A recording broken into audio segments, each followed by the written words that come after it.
اگر میں نام بتاؤں تو پھر ان کے پاس شو کاز نوٹس آئے گا، تو میں نہیں بتاؤں گا، مگر I'm really sorry to say، مگر ہمارے جو اگر آپ منشور کے بارے میں سوال کریں گے تو یہ ہمارے منشور ہے کہ ہم عوام کے ساتھ ہیں، ہم لیاری کے لوگ کے ساتھ ہیں، ہم مہیشوری کمیونٹی کے ساتھ ہیں، ہم ہندو کمیونٹی کے ساتھ ہیں، اور ہم شروع سے ان کے ساتھ رہے ہیں۔ اور اس کا کیا مطلب ہے اگر میں آپ کو ڈیٹیل میں تفصیل میں آپ کو بتاؤں تو شہید ذوالفقار علی بھٹو نے کہا روٹی کپڑا مکان، اس وقت لوگوں کی ایکسپیکٹیشنز کچھ کم تھے، اب ہم کہتے ہیں جی روٹی کپڑا مکان اور اس کے ساتھ بھی پانی بجلی اور گیس، تو اور اس کے ساتھ بھی جیسے کہ شہید ذوالفقار علی بھٹو نے کہا کہ اسلام ہمارے دین ہے، سوشلزم ہمارے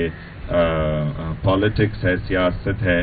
اور عوام طاقت کا سر چشمہ ہے، تو ہم کہتے ہیں کہ ہمیں مساوات کی ضرورت ہے، برابری کی ضرورت ہے پاکستان میں، اور مساوات تو ایک جو لوگ پی پی پی کا تاریخ جانتے ہیں، مساوات ان کا بڑا اہم اخبار تھا، اور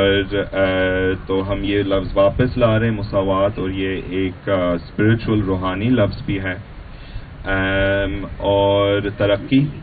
مگر ترقی وہ نہیں ہے کہ اشارے بھٹو جیسے ترقی یعنی کہ لوگوں کی محفوظ گھروں، لوگوں کے صاف پانی 24 گھنٹے، لوگوں کی بجلی 24 گھنٹے، لوگوں کی گیس 24 گھنٹے، لوگوں کے صاف سڑک، اور لوگوں کے محفوظ شہر، محفوظ علاقے، محفوظ محلے، اور آزادی کس سے؟ آزادی